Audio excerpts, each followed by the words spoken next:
চাঁদা তোলার সময় যা হয়। আমরা সকাল দিয়ে বেরিয়েছি পুরো ভাই, মানে সব ঘর বাড়ি দিয়ে ভাই চাঁদা তুলে নিয়েছি। একটা বাড়ি আছে, চাঁদা তুলে তারপরে আমরা ঘরে চলে যাবো। চলো লাস্টে আর এইবার। আরে কাকু, চাঁদাটা দাও। কি করছো?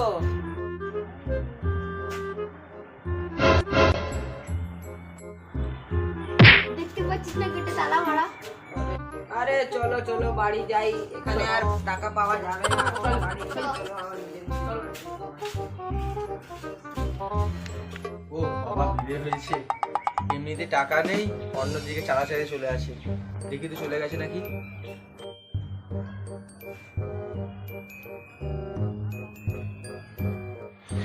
এই তো কাকু, কি ভালো ঘরের মধ্যে তালা মেরে বসে আছো। তুমি কি ভাবলে আমরা কি চলে গেছি? লুকিয়ে বসে আছো? বেরিয়ে আসো, চুপ করে চাঁদা দাও। শালা ছেলেগুলো ফালতু, চাঁদা দিয়ে চলে আসলো পুরো। আরে এইসব ফালতু টালতু বলে কিছু লাভ নেই, চুপ করে এসে চাঁদা দাও তুমি। কোন থেকে একই জিনিস বলে যাচ্ছিস, তখন মনে হয় প্রত্যেক চাঁদা দিয়ে মনে হচ্ছে এমন করে বলিস তোরা। আরে প্রত্যেক বছর 5-10 টাকা করে চাঁদা দেয়, আর এত বড় বড় কথা বলছে। আগে থেকে বলে রাখছি, বেশি টাকা নেই, কত টাকা চাঁদা বল, সেই বুঝে তাকে চাঁদা দেবো তোদেরকে। ঠিক আছে, বেশিও না কমও না, 500 টাকা করে চাঁদা দাও। কি 500 টাকা? 500 টাকায় কাছে বলে নাকি? তোমাকে তো কাকু বেশিও বলেনি কি কমও বলেনি, তুমি 500 টাকাটা দিতে পারবে না? 500 টাকা হবে না, 300 টাকা নিলে যা তারপরে। আরে কাকু, এত কম টাকা দিলে হবে? আমরা প্রত্যেক বছর ভোগ দিই, অনুষ্ঠান করি, এত কম টাকা দিলে তো হবে না গো কাকু। আগের বছর ভোগ দিয়েছিলিস তোরা? আগের বছর কম চাঁদা দিয়েছিলে বলে তোমাকে ভোগ দেওয়া হয়নি, তাই জন্য কিছু দেওয়া হয়নি তোমাকে। ঠিক আছে ঠিক আছে, 400 টাকা দিচ্ছি, আর বেশি বলবি না কিন্তু তোরা। ঠিক আছে, দাও দাও, সেটাই দাও।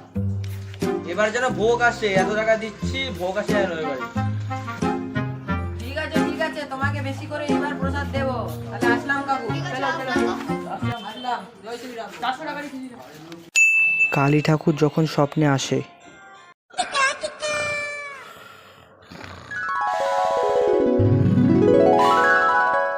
অপূর্ব, এ অপূর্ব। আরে কে রে মাঝরাতে ঘুম ভাঙিয়ে দেয়? মা মা, তুমি এখানে?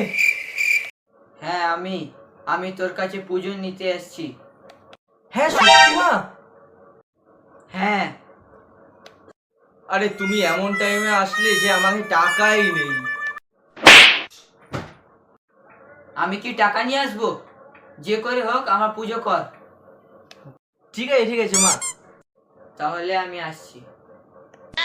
দাঁড়াও দাঁড়াও মা, আবার কি হলো?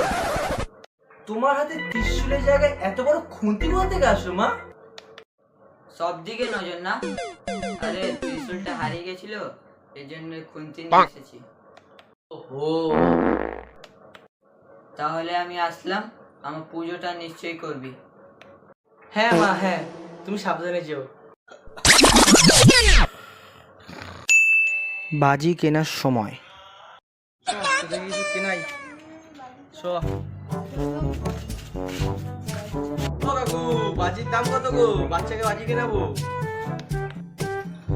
এই যে 40, 50, 100। কি কাকু এত দাম বলছো? বাচ্চাগুলো কিনতে দেবো, তোমরা এত দাম বলছো তোমরা? ঠিক আছে থাক, পরে এসে কিনবো। চলো দিকে যাই, দেখে আসি গিয়ে। কাকু, বাজির দাম কত গো? হ্যাঁ, ও বাজি, এটা 20, 30, এটা 50 দেবে? দাও দাও কাকু, এই বাচ্চাদের যেতে দাও, দাও ওগুলো দাও। আচ্ছা, দাম কমিয়ে দিয়েছে, আমিও কমাবো। ঠিক কারখানে কত পড়ে? আসুন আসুন, 10, 20, 30 কেনবে আসুন। সস্তা সস্তা মাল দেখুন। ওখানে দাম কম, চলো বাবু ওখানে যাই আমরা। আমাকেও দামটা কমাতে হবে। আরে আরে এখানে আসুন, 5 টাকা, 10 টাকা, 20 টাকা, জলদি জলদি, কম দাম আছে, আসুন আসুন। আরে আবার ওখানে দাম কমে, চল চল চল ওখানে যাই। আবার দাম কমিয়েছে মানে, এবার তো আমাকে আরো কমাতে হবে। 1 টাকা, 2 টাকা, 3 টাকা কে আবার ওখানে ঘুমিয়েছি, চল চল চল, ওখানে যাই ওখানে যাই। আরে আরে কাকু এদিকে আসো আসো, সব ফ্রি এই দেখো দেখো সব ফ্রি দেবো, সব পুরো নিয়ে যাও। দরকার নেই আর আমার, আর বুঝবো না, আমার লোকসান হয়ে যাবে। আরে ওখানে ফ্রির মাল আছে, চল চল ফ্রির মাল কিনবো আমরা। আরে ফ্রি মাল দাদা নিয়ে যাও সবই নিয়ে যাও, পুরো ফ্রি আছে, নিয়ে নাও পুরো ঝুড়ি দিয়ে নিয়ে যাও। আরে ফ্রির মাল দাদা, দাঁড়াও নিয়ে যাচ্ছি এবার, তাহলে দাঁড়াও। চল এবার তোদের জন্য কিনতে নিয়ে যাবো, চলো।